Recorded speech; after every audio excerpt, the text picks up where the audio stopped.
আমরা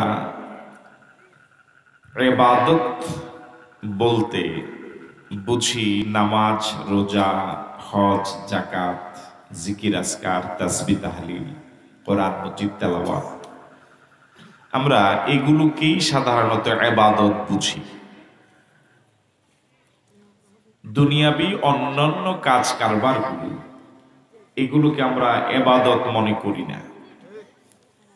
এগুলোর বিনিময়ে যে সওয়াব আছে এটা আমাদের দেমাগেই নাই। যেমন একটা বিষয়, এই পৃথিবীতে রব্বুল আলামিন যত মাখলুকাত সৃষ্টি করেছেন তার সংখ্যা আমাদের দেশে যদিও বলা হয় 18,000, এই কথাটি সঠিক নয়। মাখলুকাতের সংখ্যা আরো অনেক অনেক বেশি। মাখলুকাতের সংখ্যা যতই হোক, এই সব মাখলুকাতের খালেক, স্রষ্টা মাত্র একজন। তিনি কে? আরো আস্তে বলুন, তিনি কে? খালেক হলেন একজন, আর সব হলো মাখলুক।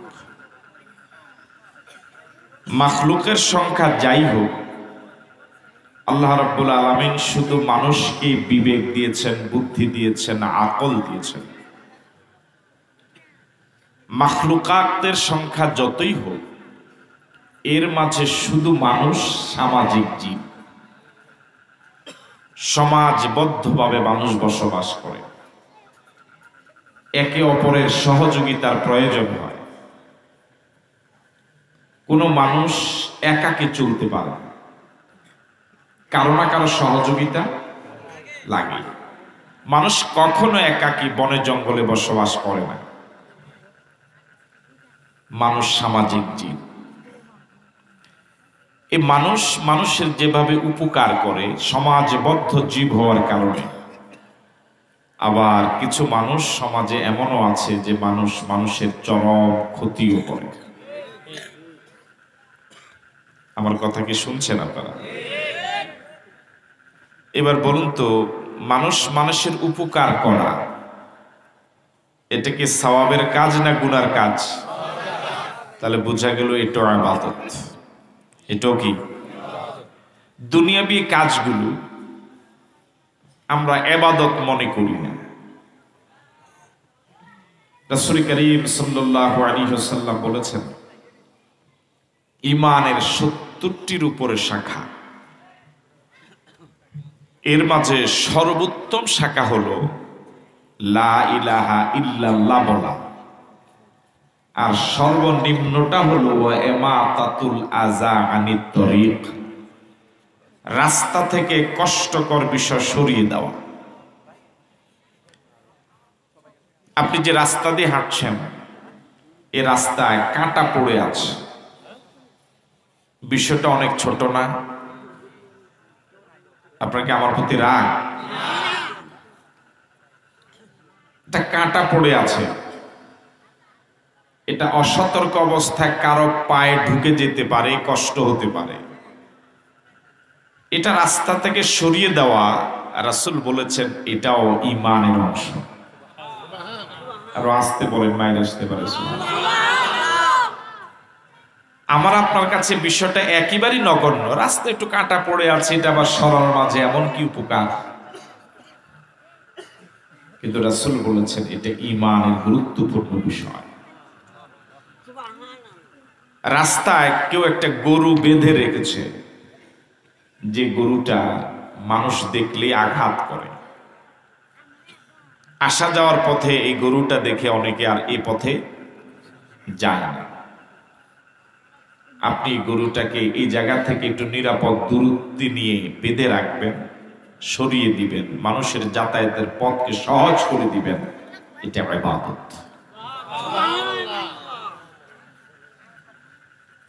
বাজার থেকে একজন ভাই আসছেন, তার দুই হাতে দুইটা ব্যাগ। আপনার হাতে ব্যাগ একটাও। আপনি হয়তো বাজার করেছেন, আগে কাউকে দিয়ে পাঠিয়ে দিয়েছেন। উনি জোয়ান হোক বা বুড়া হোক, বুড়া হলে তো কথাই নেই, জোয়ান হলেও দুহাতে দুইটা ব্যাগ বহন করা কষ্টকর নয়। আপনি যদি বলেন যে ভাই একটা আপনি নেন, একটা আমাকে দেন, আমি পৌঁছাই দিই, এটাও ইবাদত। আমরা মনে করি শুধু নামাজ রোজা এগুলোই ইবাদত। আগে তো মানুষ মাথায় করে ধান ভাঙ্গাতে নিত, বুঝেন আমার কথা? এখন তো রিক্সায় নেয়, আবার এখন মেশিন বাড়িতে গিয়েও ধান ভাঙ্গা। আমাদের ছোটবেলায় আমরাও মাথায় ধান নিয়ে মেলে যেতাম। অনেক সময় ও পারবে ধরে নেন 40 কেজি, কিন্তু উঠে গেছে মাথায় কোনো কারণে 60 কেজি। তো সে একবারে ওই জায়গায় নিতে পারে না। মাঝে মাঝে আমরা কি করতাম, এক জায়গায় নিয়ে ফেলে কিছুক্ষণ বিশ্রাম নিতাম, আবার মাথার এই 60 কেজি ধান এটা মাথা থেকে মাটিতে ফেলতে কি লোক লাগে? কিন্তু উঠাইতে লোক লাগে। একা উঠানো সম্ভব না। একজনে বোঝাটা ফেলল, আপনি পাশ দিয়ে যাচ্ছিলেন, আপনি তার এই বোঝাটাকে মাথায় তুলতে একটু হাত লাগালেন। রাসূল বলেছেন ওয়া ইমাতাতুল আযা আনিত তরিক, তুমি যে তার বোঝাটাকে মাথায় তুলতে একটু হাত লাগিয়েছো, সহযোগিতা করেছো, এটাও ঈমানের কাজ। সওয়াব প্রতি কদমে কদমে, প্রতি মুহূর্তে সওয়াব কামাইয়ের সুযোগ আছে, শুধু নিয়তটাকে একটু সংশোধন করে নিলি। বুখারী শরীফ, লক্ষ লক্ষ হাদিস বুখারী শরীফের লেখকের, এই বড় মাপের মুহাদ্দিসের মুখস্থ ছিল, বিশ্বের বাছাই করা মুহাদ্দিসদের অন্যতম। এই লক্ষ লক্ষ হাদিস থেকে যাচাই বাছাই করে মাত্র 5000-এর কিছু বেশি তিনি হাদিস বুখারী শরীফে নিয়েছেন। এর মাঝে সর্বপ্রথম যে হাদিসটি একটু লম্বা হাদিস, একটা ছোট্ট অংশ আমরা প্রায় সকলেই পারি, ইন্নামাল আমালু বিন্নিয়াত, নিয়ত অনুযায়ী কাজের ফলাফল। নিয়তটা যদি সহি হয়, আপনি হাল চাষ করছেন, দোকানদারি করছেন, আপনি নিয়ত করছেন আমি এই দোকানদারিতে হারাম টাকা আমার ক্যাশে ঢুকাবো না, তেলে ভেজাল দেব না, ওজনে কম দেব না, মিথ্যা কথা বলবো না, আজান হলে পরে দোকান বন্ধ করে নামাজে যাব, মানুষকে ঠগাবো না, পচা মাল দেব না। এই যে নিয়ত করে আপনি দোকানদারি করলেন 10 ঘন্টা 12 ঘন্টা, নিয়ত করলেন এর মাঝে যে হালাল ইনকাম আমার হবে, আমি এই হালাল ইনকাম নিজে খাবো, আল্লাহর ইবাদত করব, পরিবার পরিজনকে খাওয়াবো, ছেলে মেয়েকে খাওয়াবো, লেখাপড়া করাবো। আপনি 12 ঘন্টা দোকানদারি করলেন, ক্যাশে বসে হাজার হাজার টাকা ক্যাশে ঢুকালেন, ফেরেশতারা প্রতি মুহূর্তে আপনার সওয়াব লিখতেই আছে। এই কাজটা দুনিয়ার কাজ না, কিন্তু কি পাচ্ছেন?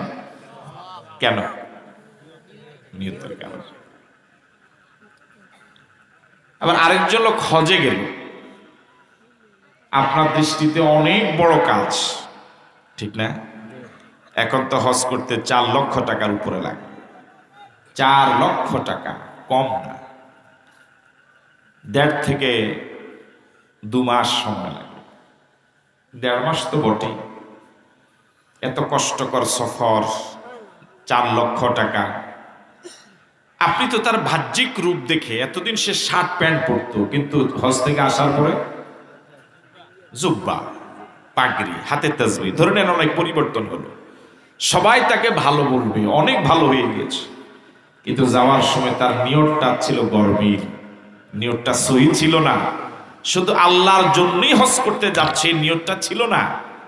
মানুষ তাকে হাজী সাহেব বলবে, বাড়ির নাম হাজী বাড়ি হবে, মানুষ তাকে সম্মান করবে, অথবা পুরা জীবনের ইনকামটাই ছিল অবৈধ। এখন ওই অবৈধ ইনকামের কারণে কিছুটা সামাজিক মর্যাদা বিনষ্ট হয়েছে, এখন আবার এটাকে পুনরাবৃত্তি করার জন্য, একটু ঝালাই করার জন্য সে হজে গিয়েছে। 4 লক্ষ টাকার এই হজ সব কি পরিমাণ পাবে? কথা বলে না, কি পরিমাণ পাবে? এই লোক দোকানদারি করেও সব পাচ্ছে, আর ওই লোক হজ করেও সব পাচ্ছে না। সমস্যাটা কোন জায়গায়? আসতে বলুন, সমস্যাটা কোন জায়গায়? নিয়তের কারণে। তাহলে নিয়তটা ছোট বিষয় না, অনেক বড় বিষয়। মানুষ মানুষের উপকার করে, আবার মানুষ মানুষের ক্ষতিও করে। অবশ্য এখনকার সময়ে মানুষ মানুষের ক্ষতি থেকে উপকারই বেশি করে। আপনারা বাকিরা কি মজলিসে আছেন? আজকের মাহফিলে যুবকের সংখ্যাই বেশি, কিন্তু আওয়াজ বড় বুড়ার মতো। এই সময়ে, এই যুগে, এই পৃথিবীতে উপকারী মানুষের সংখ্যা বেশি না ক্ষতিকর মানুষের সংখ্যা বেশি? হ্যাঁ, বাংলাদেশে নেই, আছে। একটা সময় এমন ছিল, মানুষ যখন পিছলা খেয়ে পড়ে যেত, রাস্তা একটু কর্দমাক্ত, তখন মুরব্বীরা বলতো কেউ যদি পড়ে যায় তাকে কি করার জন্য? উঠাও। আর এখন পরিস্থিতিটা এমন, কেউ যদি পড়ে যায় বলে যে তার আরো, বাকিটা আপনারা বলেন কি করিস, আবার বলেন কি করিস। এখন উপকারী মানুষের সংখ্যা খুবই কম, খুবই কম। মানুষ মানুষের বিরুদ্ধে মিথ্যা মামলা দেয়। এই দিন এই লোকটা এই এলাকায় ছিল না, এরপর আসামি হওয়া, ঠিক নয় কি? মানুষ মানুষের যে কি পরিমাণ ক্ষতি করে, বন্য হায়নারাও মানুষের এত ক্ষতি করে না, মানুষ রূপী জানোয়ারগুলো যে পরিমাণ ক্ষতি করে। আপনারা আমার সাথে একমত হবেন কিনা জানি না, এই ক্ষতিটা বেশি করে আপন লোকেরা। আপন ভাই ভাইয়ের ক্ষতি করে, সন্তান বাবা মার ক্ষতি করে, ঠিক নয় কি? ছেলের মামা ভগ্নিপতির ক্ষতি করে, করে না? দলীয় লোক দলীয় লোকের ক্ষতি করে, নিজের বাড়ির লোক বাড়ির লোকের ক্ষতি করে। আপনারা ধলাহাঁসের মানুষ, নোয়াখালীর কেউ এসে আপনার ক্ষতি করবে না, ধামতির কেউ করবে না। আপনার ক্ষতি যারা করে তারা আপনার আশেপাশের আপনার লোকেরাই করে, ঠিক নয় কি? তাহলে মানুষ সবচেয়ে বেশি ক্ষতিগ্রস্ত হয় নিজের আপন জনদের কাছ থেকে।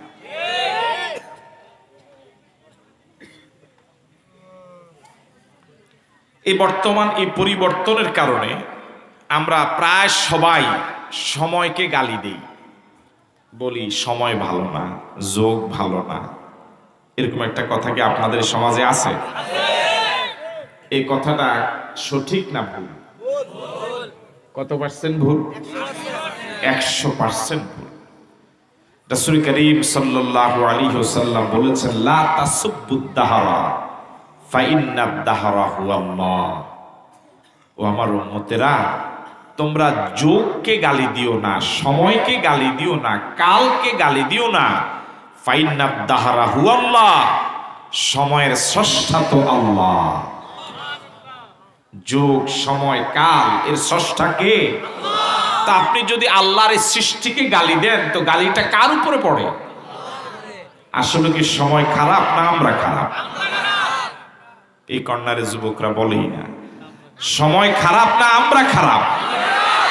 আমরা খারাপ। আপনারা হয়তো ভালো, অন্যরা খারাপ, তাহলে মানুষই খারাপ, সময় ভালো। এবার বলুন তো দেখি, মানুষ মানুষের উপকার করা এটা সওয়াবের কাজ না গুনার কাজ? এই সওয়াবের কাজটা এখনো কিছু লোক সমাজে আছে, করে, অল্প হলেও। যে উপকার করার বিনিময়ে বিশাল সওয়াব পাওয়ার কথা, আমরা সেই সওয়াব থেকে বঞ্চিত হয়ে যাই, উপকার করার পরেও সওয়াব পাই না একটা দোষের কারণে। কয়টা দোষ? আমি সেই দোষটাই আজকে আলোচনা করব ইনশাআল্লাহ। এর আগে আমরা সবাই একমত হওয়া লাগবে, অন্তত নিয়ত করা লাগবে যে আমরা চেষ্টা করব মানুষের উপকার করার জন্য। এই ব্যাপারে কি আমরা সবাই আল্লাহকে কথা দিতে পারি? কথা দিতে পারি? আল্লাহ পাক ইচ্ছে করলে তো আমাকে গরু ছাগলও বানাতে পারতেন, আল্লাহ পাক আমাকে ইচ্ছে করলে হাঁস মুরগিও বানাতে পারতেন, শুকর কুকুরও বানাতে পারতেন। তিনি আমাকে সৃষ্টির সেরা মানুষ বানালেন মানুষের উপকার করার জন্য, মানুষের পাশে দাঁড়াবার জন্য।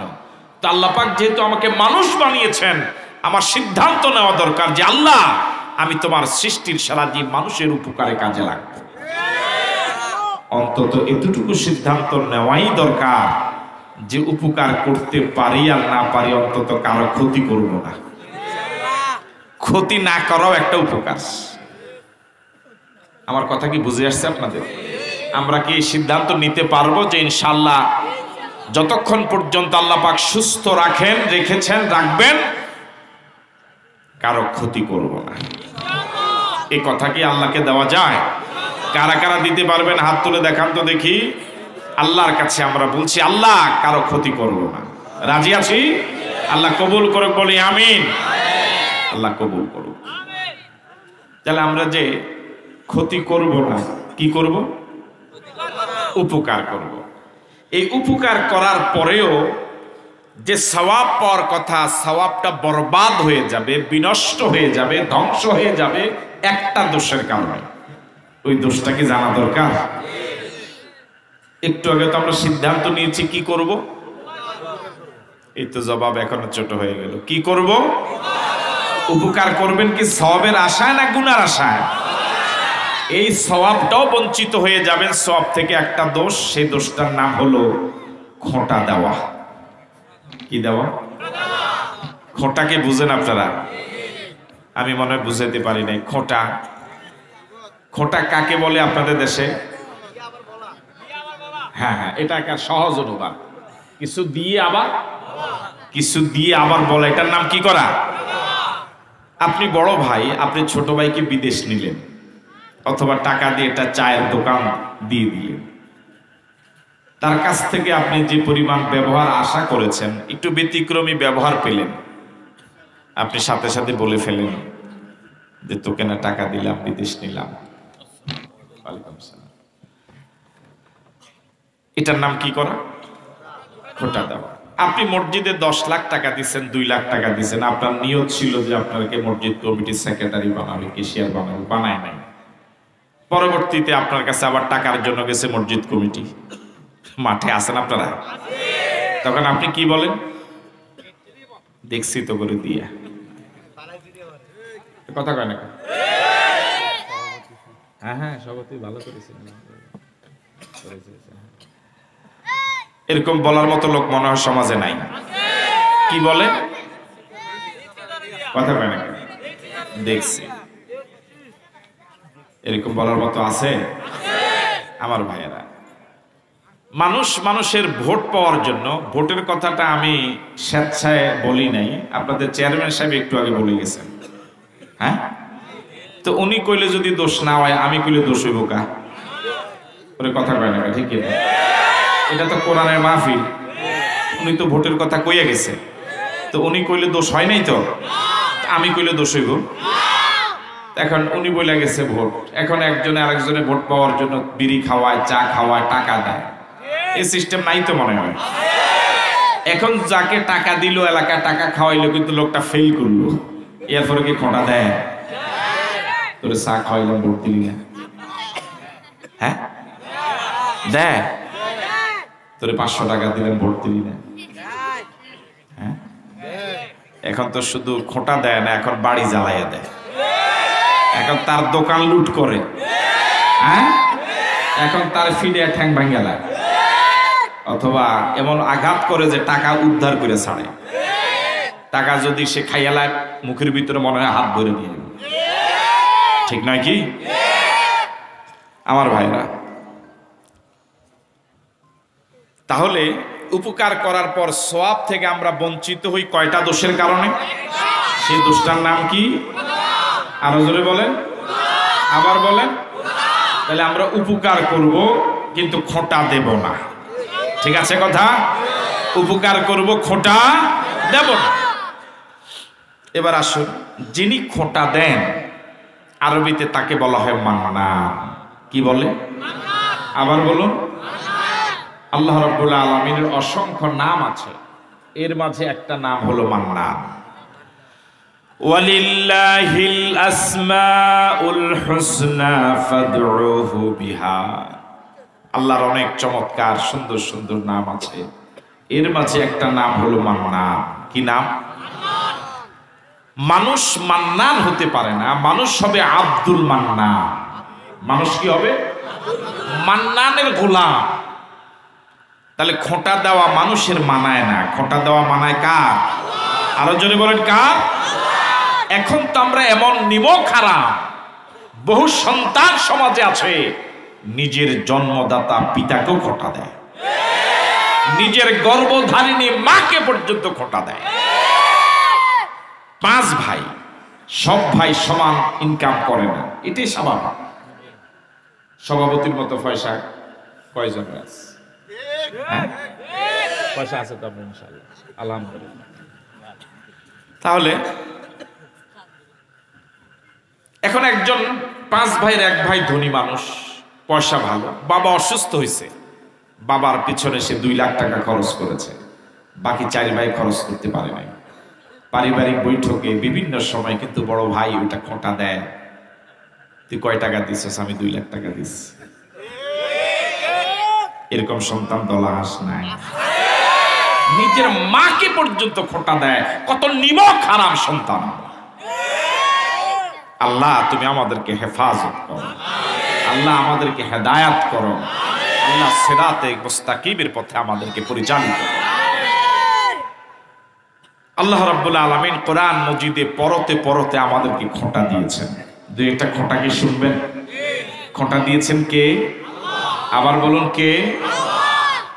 বান্দার জন্য খোঁটা দেওয়া মানায় না, মানায় না এটা সহজ, বরং কঠিন কথা হলো রাসূল বলেছেন লা ইয়াদখুলুল জান্নাতা মান্নানুন, যে ব্যক্তি মানুষের উপকার করে খোঁটা দেয় সে জান্নাতে যাবে না। আমরা এখানে যারা আছি জাহান্নামে যেতে রাজি আছি কারা কারা? একটু হাত তোলেন তো দেখি। একজনও রাজি নাই? তাহলে সবাই জান্নাতে যেতে চাই? রাসূল বলেছেন যে ব্যক্তি উপকার করে খোঁটা দেয় সে জান্নাতে যেতে পারবে না। জান্নাত একটি পুত পবিত্র জায়গা, ওইখানে যাওয়ার জন্য কিছু পুত পবিত্র মানুষ লাগবে। আপনি সংসদে যাবেন, আপনি কোনো বড় অফিসারের অফিসে ঢুকবেন, ওখানে যাওয়ার জন্য একটা লেবাস পোশাকের পরিচ্ছন্নতা প্রয়োজন, ঠিক নয় কি? তাহলে আপনি জান্নাতে এত সুন্দর চমৎকার পৃথিবী আল্লাহ পাকের সৃষ্টির সেরা লোকদের জন্যই তো জান্নাত। আল্লাহ রাব্বুল আলামিন কোরআন মজিদের পরতে পরতে খোঁটা দিচ্ছেন।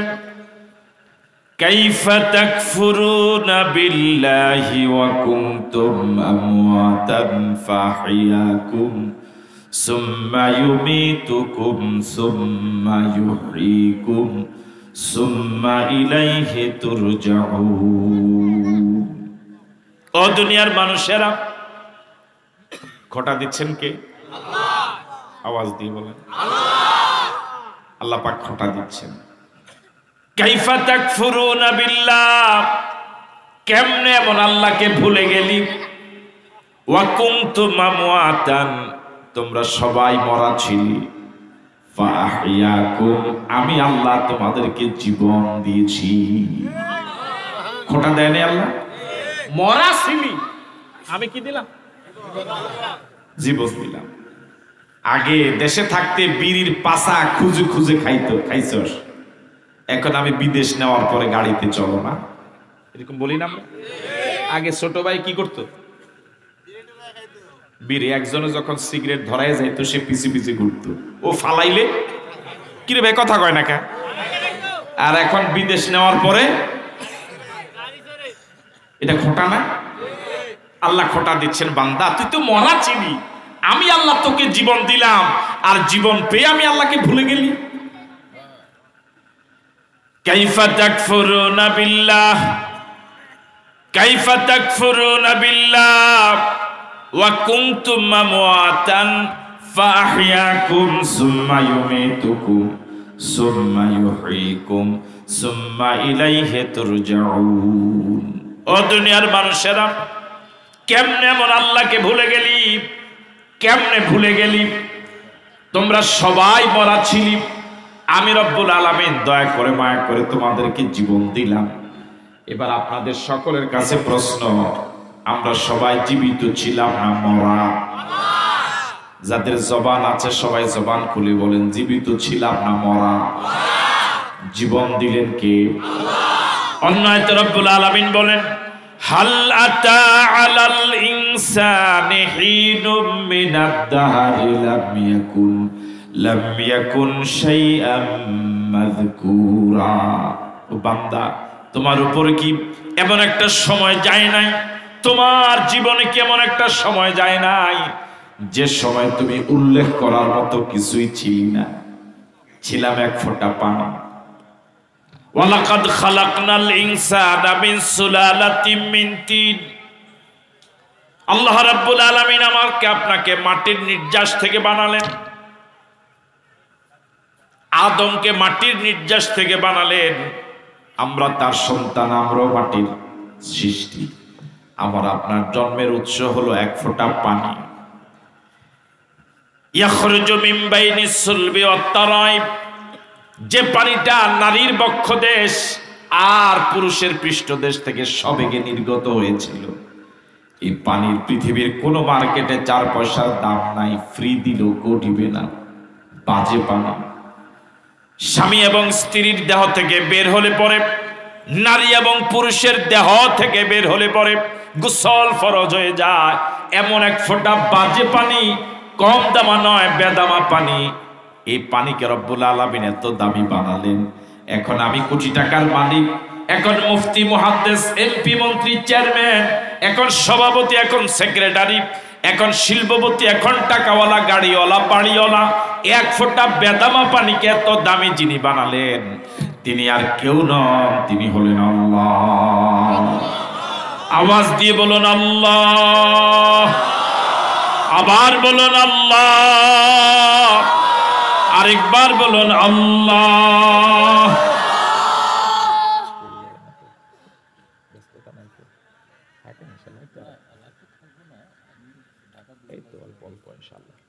আপনি গেলে গাহেরা কেমন কেমন লাগবে কথা বুঝেন না?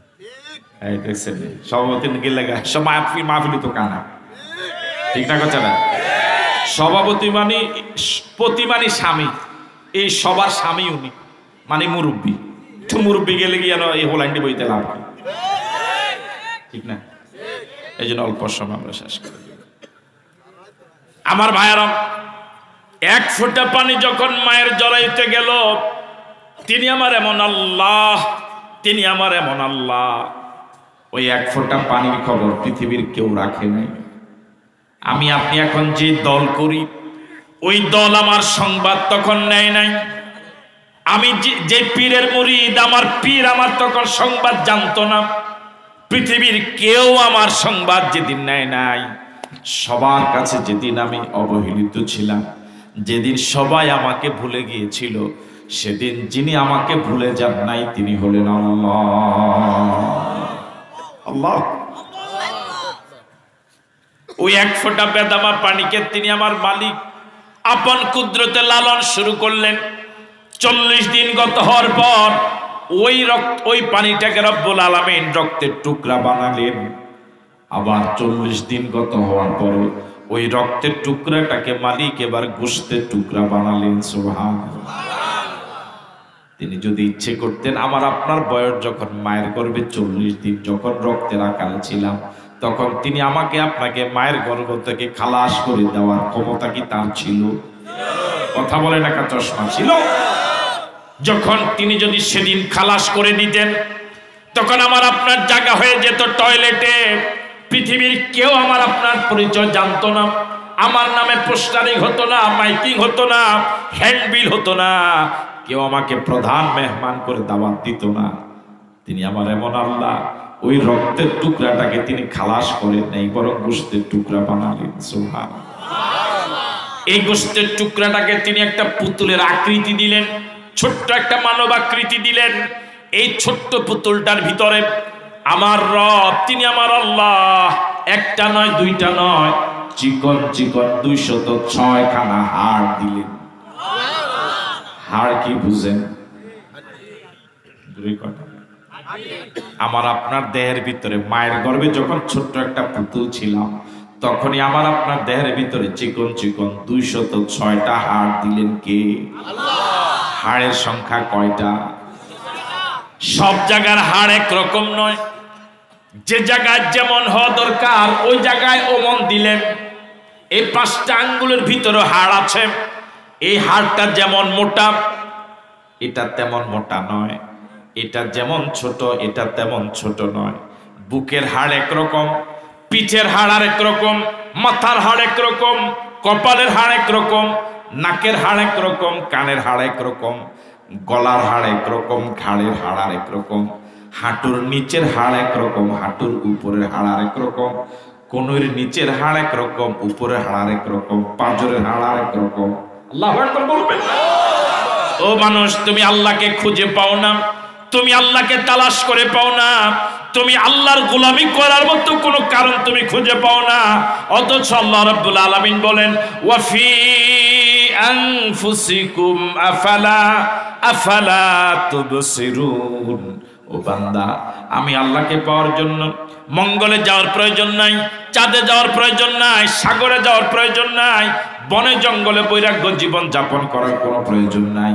তোমার 3.5 হাত দেহের ভিতরে যদি তুমি আমাকে তালাশ করো, আমি আল্লাহর অস্তিত্বের প্রমাণ তোমার দেহের ভিতরে খুঁজে পাবা। যদি বলেন আল্লাহু আকবার।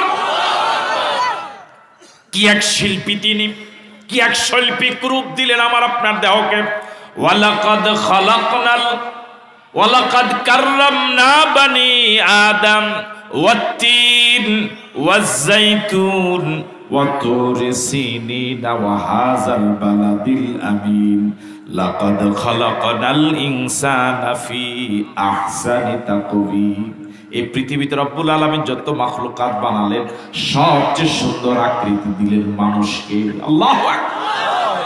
পৃথিবীতে কত প্রাণী জন্মগতভাবে শোয়া অবস্থায়, সাপ বিচ্ছু কেঁচু, কত মাখলুকাত জন্মগতভাবে রুকুর অবস্থায়, গরু ছাগল হাঁস মুরগি, কত মাখলুক জন্মগতভাবে দাঁড়ানো অবস্থা যেমন গাছপালা। কিন্তু মানুষ আল্লাহ রাব্বুল আলামিন এত চমৎকার করে বানালেন, ইচ্ছে করলে রুকু দিতে পারে, ইচ্ছে করলে সিজদা দিতে পারে, ইচ্ছে করলে দাঁড়াতে পারে, ইচ্ছে করলে শুইতে পারে, কাঁদচিত হইতে পারে। আল্লাহু আকবার বলবেন। তিনি যে 206 খানা হাড় দিলেন, এই 206 খানা হাড় যদি তিনি মাঝখানে গিরা না দিতেন, জয়েন্ট না দিতেন, তাহলে সোজা হয়ে দাঁড়িয়ে থাকা লাগতো, রুকু দেওয়া যেত না, সিজদা দেওয়া যেত না, বসতে পারতাম না, বসলে উঠতে পারতাম না, ঠিক কি? এই 206 খানা হাড়ের ভিতরে আমার মালিক 360টা জোড়া দিয়েছে। কয়টা জোড়া? আরো জোরে বলেন, কয়টা জোড়া? এখানে একটা জোড়া আছে, আছে এগুলো এখানে আছে, শুধু আমার দেহে আছে, আপনাদের নাই। এগুলো দিছে পীর সাহেব, দিছে দলে, দিছে সরকারে, দিছে বিরোধী দলে, দিয়েছেন কে? আল্লাহ রাব্বুল আলামিন হাতকে এভাবে আঁকাবাঁকা করার সুযোগ দিলেন, শক্তি দিলেন, এখন সেভাবে আঁকাবাঁকা করে আল্লাহর বিরুদ্ধে মিছিল করে। কি অবাক করা কথা!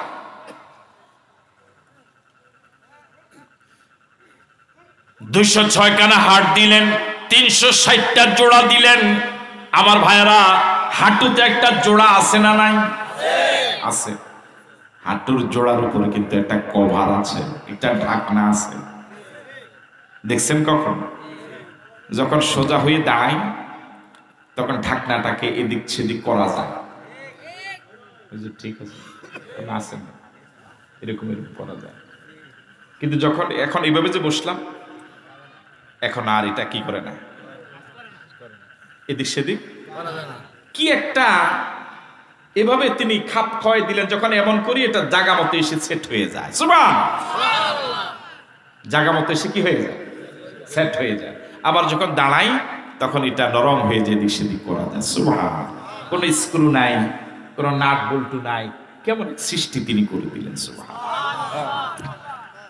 সুম্মা কাসাউনাল ইযামা লাহমা, সুম্মা কাসাউনাল ইযামা লাহমা, সুম্মা কাসাউনাল ইযামা লাহমা। ও বান্দা, তোমার দেহে যে 206 খানা হাড় দিলাম, 360টা জোড়া দিলাম, এবার পুরা দেহের সব হাড়গুলোকে আমি আল্লাহ একটা গোশত দিয়ে লেপ দিয়ে দিলাম। সুবহানাল্লাহ। পুরা বডিটাকে একটা মাত্র চামড়া দিয়ে কভার করে দিলেন, একটা মাত্র চামড়া দিয়ে প্যাকেট করে দিলেন। মাথার তালু থেকে পায়ের তালু পর্যন্ত চামড়া কয়টা? আস্তে কোন কয়টা? চামড়া মাত্র একটা, কিন্তু একটা চামড়ার ভিতরে হাজার হাজার বৈশিষ্ট্য ভরা। বুকের চামড়া ঠান্ডা যেমন লাগে, হাতের তালুতে ঠান্ডা তেমন লাগে না। আল্লাহু আকবার বলবেন। পায়ের নিচে চামড়া আছে না নাই? এই পায়ের নিচের চামড়া ব্যবহার করে 50, 60, 70 বছর হাঁটছেন, কয় চুল পরিমাণ ক্ষয় হয়েছে? ক্ষয় হয়েছে? কিন্তু হাত দিয়ে যদি কোনো কারণে 50 বছর হাঁটতেন, হাত আর তালাশ করে একটা মাত্র চামড়া। দেশে যারা শিক্ষিত কাগজ কলমে তারা দস্তখত দেয়, কিন্তু যারা অশিক্ষিত তারা কি দেয়? আমার ভাইয়েরা, এই টিপের ভিতরে কি আছে? বর্তমান পৃথিবীতে 810 কোটির উপরে মানুষ। এই বৃদ্ধাঙ্গুলির পেটের ভিতরে, চামড়ার ভিতরে রব্বুল আলামিন অসংখ্য আঁকা বাঁকা রেখা টেনে দিয়েছেন মায়ের গর্ভে থাকাকালীন। এই 810 কোটি মানুষের মাঝে আল্লাহর কসম, কারো রেখার সাথে কারো রেখার কোনো মিল নাই। আল্লাহু আকবার বলবেন। এই চামড়া, এই অল্প একটু চামড়া, এই জায়গায় যতগুলো রেখা, 810 কোটি মানুষ, সবার হাতের পেটে এভাবে চামড়ায় রেখা আছে, অঙ্কন করা আছে, কিন্তু কারো রেখার সাথে কারো রেখার মিল নাই। এভাবে যিনি অঙ্কন করেছেন তিনি আর কেউ নন, তিনি হলেন আল্লাহ। আর জোরে বলেন আল্লাহ। আমি উদাহরণ দিতে গিয়ে প্রায় বলে থাকি, আমার আপনার দেহের অনেক জায়গায় অনেক পশম আছে, সব পশমের নাম একরকম নয়। জায়গার পরিবর্তনে পশমগুলোর নামও পরিবর্তন হয়ে যায়। মাথার উপরে যে পশমগুলো, এগুলোকে বলা হয় চুল, এগুলোকে বলা হয় ভ্রু। চোখের পাতা, এগুলোকে বলা হয় পাপড়ি, এগুলোকে বলা হয় মোচ, এগুলোকে বলা হয় দাড়ি। ঠিক না? যেদিন মায়ের গর্ভ থেকে খালাস হয়েছিলাম সেদিন মাথায় চুল ছিল, ভ্রু ছিল, পাপড়ি ছিল, কিন্তু মোচ ছিল না, দাড়ি আছে না আপনার মাঠে? মোচ আর দাড়ি ছিল? চুল চুল ছিল না, চুল ছিল, ভ্রু, পাপড়ি। এবার দেখুন, চুল ছোট করার জন্য প্রতি মাসে একবার সেলুনে যাওয়া লাগে, অথবা 2 মাসে কমপক্ষে একবার সেলুনে যাওয়াই লাগে। কিন্তু ভ্রু এবং পাপড়ি ছোট করার জন্য আজ পর্যন্ত পৃথিবীর কোনো মানুষের কোনো দিন সেলুনে যাওয়া লাগলো না। তাও কি আল্লাহু আকবার বলবেন? বুঝেন নাই, আল্লাহু আকবার বলবেন। তাহলে বুঝা গেল এখানে একজন কন্ট্রোলার আছে, এখানে একজন নিয়ন্ত্রক আছে। ওই নিয়ন্ত্রক বলে দিয়েছেন চুল তুই বড় হবি, তার কথা মতো চুল প্রতিদিন প্রতি মুহূর্ত বড় হয়। চুলের বয়স যা, পাপড়ি এবং ভ্রুর বয়সও তা। আজ পর্যন্ত ভ্রু এবং পাপড়ি কোনোদিন এক চুল পরিমাণ বড় হলো না। এই কন্ট্রোলার যিনি, তিনি হলেন আল্লাহ। তিনি কে? আরো জনে বলেন, তিনি কে? সুম্মা কাসাউনাল ইযামা লাহমা, সুম্মা কাসাউনাল ইযামা লাহমা, সুম্মা কাসাউনাল ইযামা লাহমা। আমি রব্বুল আলামিন তোমার পুরো বডিটাকে চামড়া দিয়ে কভার করে দিলাম। এবার রূহ আসা প্রয়োজন। জোরে বলেন, কি আসা প্রয়োজন? আমরা আজকের মাঠে যারা আছি, দেহের ভিতরে রূহ আছে না নাই? লাশও তো আছে 2-1 ওই দেখেন, রূহ আছে না নাই? রূহ দিলেন কে? সব কিছু দেওয়ার পর তিনি যদি রূহ না দিতেন, আমার আপনার নাম হয়ে যেত লাশ। কি হয়ে যেত?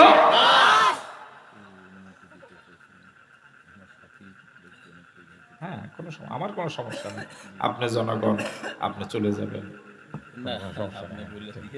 ঠিক আছে ইনশাল্লাহ, আপনার কথা ওনারা শুনতেছে।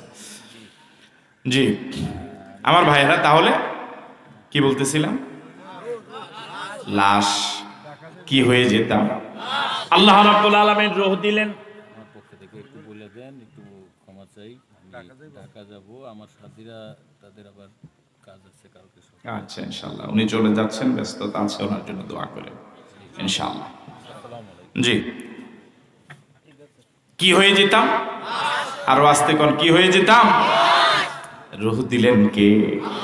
এবার আপনাদের এই হাজারো জনতার কাছে প্রশ্ন, এক ফোঁটা পানি থেকে রক্ত বানালেন, রক্ত থেকে গোশত বানালেন, হাড় দিলেন, জোড়া দিলেন, চামড়া দিয়ে কভার করলেন, রূহ দিলেন, এই স্তরগুলো পার হওয়ার পিছনে দলের অবদান কয় %? পীরের অবদান কয় %? 16 অবদান কার? আরো জোরে বলেন না, 16 অবদান কার? তাহলে 16 গোলামি করা লাগবে কার? আল্লাহ বিরোধী কারো গোলামি করা যাবে। এবার রূহ আসার পরে খাদ্যের প্রয়োজন, খাবো কি? তিনি আমার এমন আল্লাহ, তিনি আমার এমন আল্লাহ, তিনি আমার এমন আল্লাহ, মায়ের নাপাক পানিটাকে বন্ধ করে, রক্তটাকে বন্ধ করে আমার আপনার নাভির সাথে একটা বাইপাস রোড তৈরি করে দিলেন। এই বাইপাস রোডটা দিয়ে মায়ের নাপাক রক্তটা পেটে ঢুকাইয়া কয়েক মাস তিনি আমাকে আপনাকে পেটে জীবিত রেখেছেন, তিনি হলেন আল্লাহ।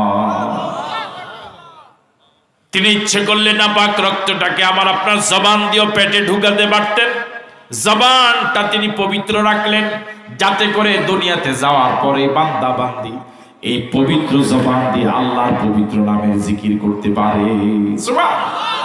কিন্তু দুনিয়াতে আসার পর দেখা যায় এই আল্লাহ যে জবানটাকে পবিত্র রাখলেন, মানুষ এই জবানটাকে অপবিত্র করে ফেলে।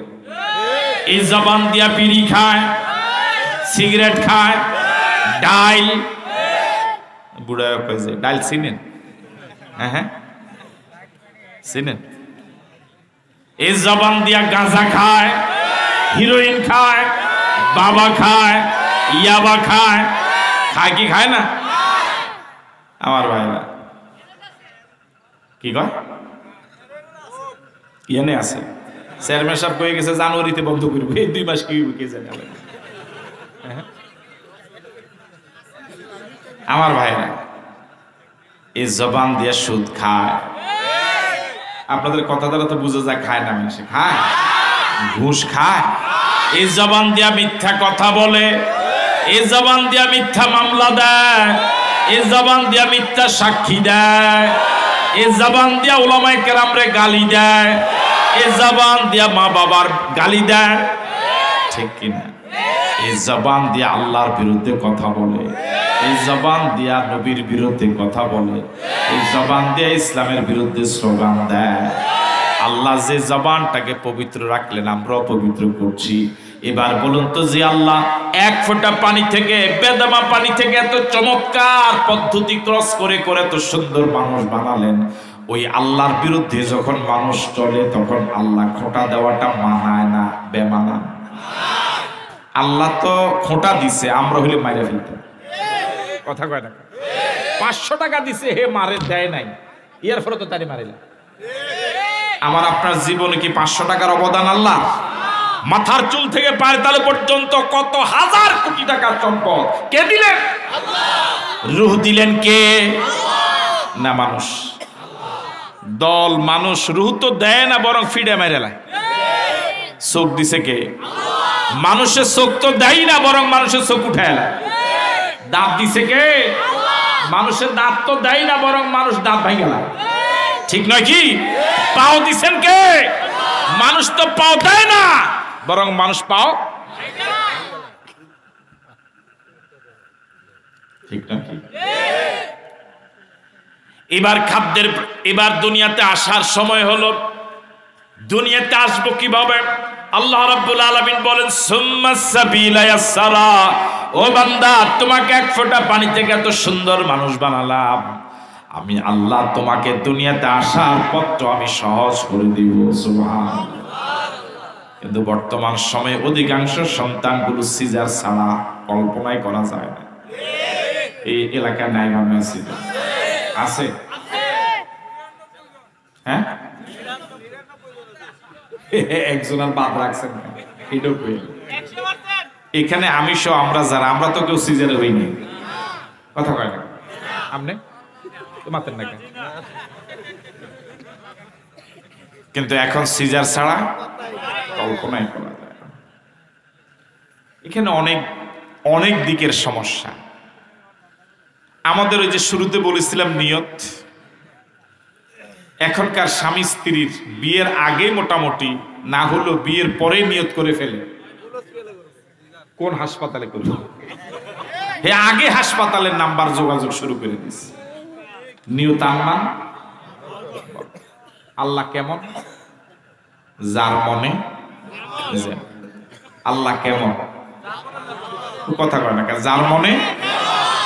ইব্রাহিম আলাইহিস সালাতু সালামকে নমরুদ অগ্নিতে ফেলে দিল, জ্বলন্ত অগ্নিকুণ্ডলিতে ইব্রাহিম পড়ে গেলেন। এমন ভাবে অগ্নিতে প্রজ্বলন করা হয়েছে, একটা মানুষ পড়ে যাওয়ার সেকেন্ডের মধ্যে কয়লা হয়ে যাবে, আংরা হয়ে যাবে। কিন্তু হযরত ইব্রাহিম এমন আগুনের ভিতরে ছিলেন 40 দিন। কয় দিন? ইব্রাহিমকে ফেলে দেওয়া হলো, ফেরেশতারা এসে অফার করলেন, ইব্রাহিম আমাদের কাছে সাহায্য চাও। আল্লাহর প্রতি ইব্রাহিমের এমন বিপদের সময় এমন আস্থা, 100% আস্থা নিয়ে ইব্রাহিম বললেন, তোমাদের কাছে কেন সাহায্য চাইবো?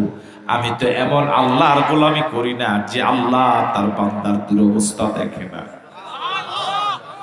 আল্লাহ কি দেখছেন? সাহায্য করছেন। আল্লাহর প্রতি ইব্রাহিমের আস্থা কত পার্সেন্ট? কত পার্সেন্ট? আল্লাহ কি উদ্ধার করেছেন? কুলনা ইয়া নারু কুনি বারদাও ওয়া সালামান আলা ইব্রাহিম। আল্লাহ আগুনের প্রতি নোটিশ করলেন, আগুন আমার ইব্রাহিমের প্রতি শান্তিদায়ক ঠান্ডা হয়ে যায়। সুবহানাল্লাহ। বেশি ঠান্ডা হলে ইব্রাহিমের কষ্ট হবে, এই জন্য বেশি ঠান্ডা নয়, বরং শান্তিদায়ক ঠান্ডা হয়ে যা। আজও যদি কোন ইব্রাহিম অগ্নিকুণ্ডলিতে পড়ে, কোন নমরুদ যদি কোন ইব্রাহিমকে আজ আগুনে ফেলেন, ওই ইব্রাহিম যদি আগের ইব্রাহিমের মতো আস্থাশীল হয়ে আল্লাহর প্রতি ধর্ণা দেয়, আল্লাহর কাছে ধর্ণা দেয়, আজও আল্লাহ ইব্রাহিমদেরকে আগুন থেকে বাঁচায় দিবে। কিন্তু আমরা বিপদে পড়ে আল্লাহর প্রতি আস্থা হলো, হ্যাঁ বাঁচাইতেও পারে নাও পারে, এই জন্য আমাদের কাছে আল্লাহ এরকম।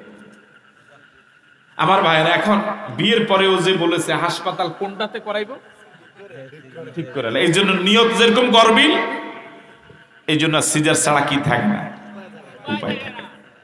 আবার কিছু ডাক্তার, কিছু হাসপাতাল তো এরকম আছে, সব না, অনেক ভালো ডাক্তার আছে, অনেক ভালো হাসপাতাল আছে যারা আপনার খুব সহযোগিতা করবে আন্তরিকতার সাথে। কিন্তু দুর্ভাগ্যজনক হলেও সত্য, এরকম কিছু আছে আপনি যাওয়ার সাথে সাথে এমন আতঙ্ক সৃষ্টি করবে, হ্যাঁ, যাওয়ার পরে বলবে বাচ্চা বড় হয়ে গেছে। কথা কয় না? বাচ্চা বড় কি হে বানাইছেন? আল্লাহ বানাইছেন। আল্লাহ যে বাচ্চাটার পেটে বড় করলো, এক ফোঁটা পানি থেকে এত বড় বানাইলো, ওই আল্লাহর চিন্তা নাই বাচ্চাটা কেমনে দুনিয়াতে পাঠাইলো? না, এই চিন্তা এর মাথা দিছে, এই চিন্তা কার? এরপরে যদি আপনি সিজারে রাজি না হন, পানি শেষ। কি শেষ? পানি শুকিয়ে গেছে। কথা কয় না? যদি আপনি তাও গড়িমসি করেন, এরপরে বলবে যদি 1 ঘন্টার ভিতরে সিজার না করেন, গাছ ফল সব শেষ। কথা কয় না? বাচ্চা মারা যাবে। এখন আপনি বাবা, এরকম যদি বিপজ্জনক কথা একটার পর একটা বলতে থাকে, তখন কতক্ষণ আপনার হুঁশ থাকবে? তখন কোন অ্যান্সার? কথা বলে না ঠিক? এরপরে মেয়ের মায়ের গ্রুপ আছে না, আমাদের কি হয়? শাশুড়ি এই ছেলে ভালো বলছে, হ্যাঁ, মেয়ের বউয়ের মায়ের গ্রুপ, আপনার কি হইব? শাশুড়ির গ্রুপের তারা তো আপনার পক্ষে থাকবো না, ডাক্তারের পক্ষে। সব মহিলাদের মায়েরা হাসপাতালের পক্ষে। কথা কয় না? জামাইয়ে বেআইনে, বেআইয়ে যদি একটু কয়, বেআইন একটু ধৈর্য ধরেন না, দেখি না আল্লাহ কি করে। হ্যাঁ কর, এটা আমি পারি না, কন কি কর।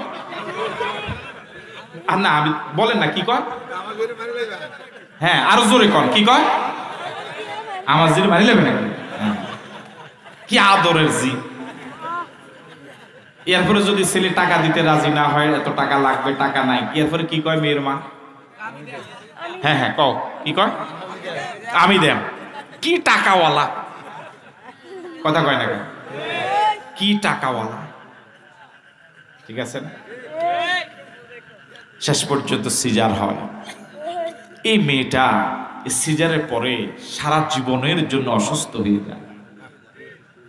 আসার সময় ডাক্তার বলে দেয় কলে চাপ দেওয়া, ভাতের পাতিল উঠানো যাবে না। আপনি আসেন নি না, যেন মরা কাবাত বয়ে গেছে। 2 কেজি ওজনের কিছু ধানের ওড়া তো দূরের কথা, ভাতের পাতিলে। হ্যাঁ হ্যাঁ জগ দিও বলে পানি যেত। শেষ পর্যন্ত এই আকামি লিডারে বাড়িতে রাখবো কি? শেষ পর্যন্ত সবাই পরামর্শ দেয় যে দেবীদের বাসা লইয়া নাও, দেবীদার বাসা লইয়া নাও। এখন মেয়ের মা এখন খুশি না বেজার? কত % খুশি? এমন খুশি আমার মাইয়া শহর থায়। কোন জায়গায় থায়? শহর। হ্যাঁ হ্যাঁ আমি তো ইংরেজি পারি না, এই জন্য কইতে পারি না। কি কয়? ফফারও থাকবেন, ফফারও থাকবে। এই হলো অবস্থা। হায় রে আল্লাহ, আপনি আপনার মা বাবার প্রতি যতটুকু অন্যায় করবেন আপনি লিখে রাখেন, আপনার সন্তানেরা তার থেকে কম করবে না, বেশি করবে। যে পুত্রবধূ শ্বশুর শাশুড়ির প্রতি অন্যায় আচরণ করবে, ও পুত্রবধূ তুমি তো একদিন শাশুড়ি হবা, তোমার পুত্রবধূরা এর থেকে কম করবে না, বরং বেশি করবে। এটা লিখে রাখে। সুম্মা সাবিলা ইয়াসসারা, সুম্মা সাবিলা ইয়াসসারা, সুম্মা সাবিলা ইয়াসসারা। সিজারিয়ান অপারেশনের মাধ্যমে হোক অথবা নরমাল ডেলিভারির মাধ্যমে হোক সন্তানটা দুনিয়াতে আসলো। এতদিন পর্যন্ত মায়ের গর্ভে যে নাল দিয়ে, যে রগ দিয়ে মায়ের নাপাক রক্তটা আমার পেটে গিয়েছিল, জমিনে পড়ার সাথে সাথে নার্স অথবা ধাত্রীরা সে রগটা কেটে দেয়। এখন আর মায়ের নাপাক রক্তটা পেটে যাওয়ার কোনো সম্ভাবনা, সুযোগ। এখন খাবো কি? কান্না ছাড়া আমার কোনো ভাষা নাই। তিনি আমার এমন আল্লাহ, তিনি আমার এমন আল্লাহ। আমার আপনার জন্মের কয়েক মাস আগেই আমার আপনার মায়ের বুকের ভিতরে আমার আপনার জন্য খাদ্য রিজার্ভ করে রাখলেন যিনি, তিনি হলেন আল্লাহ। তিনি কত বড় দয়ালু আল্লাহ। ও খাদ্যটা শুধু খাদ্য নয়, সব রোগের প্রতিষেধক। এতদিন আমি আপনি ছিলাম একটা ইনসেন্টিভ কেয়ারে, আইসিইউতে ছিলাম, যেখানে দুনিয়ার কোনো জার পোষার কোনো সম্ভাবনা ছিল না। মায়ের জরায়ুতে ছিলাম, সুরক্ষিত একটা দুর্গে ছিলাম। এখন দুনিয়াতে আসার পর এই বাতাসের ভিতরে হাজার হাজার লাখ লাখ ভাইরাস, কথা কয় না, শুধু রোগ জীবাণু, শুধু রোগ জীবাণু। আমার আপনার বডিটা তখনও রোগ প্রতিরোধ করার ক্ষমতা তৈরি হয় নাই। এই মাত্র তুলতুলে পুতুল আকৃতিতে মায়ের গর্ভ থেকে খালাস হয়েছি। এই বাতাসের মাঝে যত রোগ প্রতিরোধ, যত রোগ আছে, এগুলোর সাথে, শক্তিশালী রোগগুলোর সাথে আমার শরীর তখনও এগুলোর মোকাবেলা অত শক্তিশালী হয় নাই। মালিক আমার মায়ের দুধের ভিতরে সব রোগের প্রতিশোধক ক্ষমতা দিয়ে দিছে। এটা শুধু খাদ্য নয়, এটা সব রোগের প্রতিষেধক। আল্লাহু আকবার। এই খাদ্যটা না বেশি ঘন, বেশি ঘন হলে হজমের সমস্যা হবে, না বেশি পাতলা, না বেশি গরম, না বেশি ঠান্ডা, না বেশি মিষ্টি, না বেশি মিষ্টিহীন। আল্লাহু আকবার। আল্লাহ আছে, আমার আপনার জীবনে আল্লাহর অবদান আছে না নাই? আমরা যে সূরা ফাতিহা পড়ি, সূরা ফাতিহা পারেন? যারা পারেন পড়েন। আলহামদুলিল্লাহি রাব্বিল আলামিন। সমস্ত প্রশংসা ওই আল্লাহ, যে আল্লাহ তামাম জগতের রব। তামাম জগতের কি? আবার বলেন কি? এখন রব কাকে বলে? তারবিয়াতুশ শাইয়ে ইলা কামালিহি শাইয়ান ফাশাইয়ান। তিল তিল করে নাই থেকে তিল তিল করে যিনি পূর্ণতায় পৌঁছান তিনি হলেন রব। তিনি কি? কিসের থেকে? নাই থেকে। কথা বলে না কি থেকে? আমি আপনি ছিলাম কি? নাই। ওরে কথা বলে না কি ছিলাম? নাই থেকে মাটি, পানি, রক্ত, গোশত, হাড়, গিরা, কভার করা, রুহ দেওয়া, মানুষ হওয়া, চোখ, কিডনি, দিমাগ, মেমোরি সব দিয়া দুনিয়াতে আনলেন। শিশুকাল, কিশোরকাল, যৌবনকাল, বুড়াকাল, এই পূর্ণতায় যিনি পৌঁছান তিনি হলেন রব। তিনি কে? আরো জোরে বলেন তিনি কে? এখন কি রূহ আছে? নাই তো। অনেকের রূহ আছে। আল্লাহ রাব্বুল আলামিন বলেন, কাইফা তাকফুরুনা বিল্লাহি ওয়া কুনতুম আমওয়াতান। মরা ছিলাম, ফাহিয়াকুম। আল্লাহ রাব্বুল আলামিন জীবিত করলেন। এই জীবন নিয়ে আজীবন থাকা যাবে না। থাকা যাবে? এখন কি জীবন আছে না নাই? দুনিয়াতে আসার সিরিয়াল আছে, যাওয়ার কোনো সিরিয়াল নাই। বাবার আগে ছেলে মরে যায়, মায়ের আগে মেয়ে মরে যায়, বড় ভাইয়ের আগে ছোট ভাই মরে যায়, স্বামীর আগে স্ত্রী মরে যায়, শিক্ষকের আগে ছাত্র মরে যায়, নেতার আগে কর্মী মরে, পীরের আগে মুরিদ মরে, ইমামের আগে মুসল্লি মরে। হয় কি হয়? এই দুনিয়াতে আসার সিরিয়াল আছে, যাওয়ার কোনো সিরিয়াল নাই। বড় ভাইয়ের আগে ছোট ভাই কোনোদিন দুনিয়াতে আসে নাই, আসবেও না। কিন্তু বড় ভাইয়ের আগে ছোট ভাই মনে এলাকায় মারা যায় না? মারা যায়। কুল্লু মান আলাইহা ফান ওয়া ইয়াবকা ওয়াজহু রাব্বিকা যুল জালালি ওয়াল ইকরাম। জীবিত থাকবেন হাইয়ুল কাইয়্যুম কয়জন? আর সব মরণ থেকে পালাও তুমি, মরণ তোমায় লইবে ঘিরি। যদিও সুদূর আকাশ পানে লুকাও সেথায় লাগিয়েছি। এই মহারোগের চিকিৎসক নাই, নাই সে ঔষধ জগতে। খুঁজিয়া কাতর হইলে কি হবে, পারিবে না তারে ফিরাতে, ফিরানো যাবে না। তাহলে মরা কি লাগবে? কথা বলে না, মরা লাগবে। কবে মরব? এখন মরার সম্ভাবনা আছে? এখন এখন লাশার সম্ভাবনা আছে? আমি তো ডরাই গেছে লাগছে। হ্যাঁ, এখন মরার সম্ভাবনা আছে। আমার ভাইয়েরা, মরার পরে যদি আর কোন জীবন যদি না থাকতো, কোন জবাবদিহিতা যদি না থাকতো, তাহলে ওয়াজ মাহফিলের কোনো প্রয়োজন ছিল না, তাফসীর মাহফিলের কোনো প্রয়োজন ছিল না, নামাজ রোজা জিকির আজকারের কোনো প্রয়োজন ছিল না। কিন্তু আমার আপনার মরার পরে তো এমন একটা জগৎ আমার আপনার জন্য অপেক্ষা করছে, যে জগতের একবার শুরু হবে কোনোদিন শেষ হবে না। ঠিক কিনা? ওই জগতে আমার আপনার সারা জীবনের সব কিছু তন্ন তন্ন করে হিসাব দেওয়া লাগবে। দিনে করেছি, রাতে করেছি, ভালো করেছি, মন্দ করেছি, সব কিছু হিসাব দেওয়া লাগবে কি লাগবে না? লাগবে কি লাগবে না? সুতরাং জবাব যেহেতু দেওয়া লাগবে, মরা যেহেতু লাগবে, মরার পরে যেহেতু জীবন আছে, ওই জীবনে সুখ চাই না দুঃখ চাই, জান্নাত চাই না জাহান্নাম চাই। সবাই জান্নাত চাই? কারা কারা জান্নাত চাই দুহাত তুলে দেখান। তাহলে ফিরে যেতে হবে। জান্নাত চাইতে হলে কার কাছে ফিরে যেতে হবে?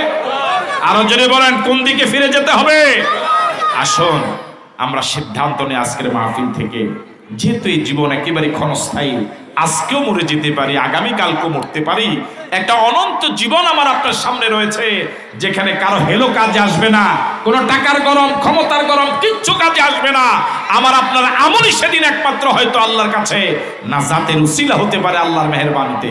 আসুন আমরা সিদ্ধান্ত নেই, আল্লাহ ছাড়া কারো গোলামি করব না, আল্লাহ ছাড়া কারোর সামনে সিজদা দেব না, নবীর আনুগত্য করব, হক্কানি পীর মাশায়েখ উলামায়ে কেরামকে শ্রদ্ধা করব, মা বাবার খেদমত করব, মুরব্বীদেরকে সম্মান করব, ছোটদেরকে স্নেহ করব, হালাল ইনকাম করব, মিথ্যা কথা বলবো না, অন্যকে ঠকাবো না, মানুষের উপকার করব। ইনশাআল্লাহ চরিত্র ভালো রাখবো। আশা করা যায় মরার সাথে সাথে জান্নাত পাওয়া যাবে। আমরা কি সিদ্ধান্ত নিয়ে উঠতে পারি? অন্তত একটা ওয়াদা কি নিয়ে উঠতে পারি যে যতদিন বেঁচে থাকবো 5 ওয়াক্ত নামাজ আর কোনোদিন ছেড়ে দেব না।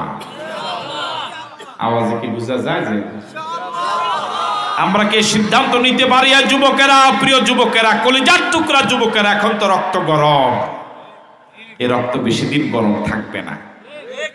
রুহটা চলে যাওয়ার কয়েক সেকেন্ডের ভিতরে রক্তটা ঠান্ডা হয়ে যাবে। আমরা কি আজকের মাহফিল থেকে সিদ্ধান্ত নিতে পারি যতদিন বেঁচে থাকবো শরীয়তের ওজর ছাড়া ফরজ নামাজ আর ছেড়ে দেব না? রাজি আছি? হাত তুলে ওয়াদা করেন তো দেখি, বলুন ইয়া আল্লাহ, যতদিন বেঁচে থাকবো শরীয়তের ওজর ছাড়া ফরজ নামাজ আর ছেড়ে দেব না, আর ছেড়ে দেব না, আর ছেড়ে দেব না। ইয়া আল্লাহ, আমার এই ওয়াদা পালনে তুমি আমাকে তৌফিক দাও, সাহায্য করো, আমিন ইয়া রাব্বাল আলামিন। হাত নামান, আল্লাহ কবুল করো।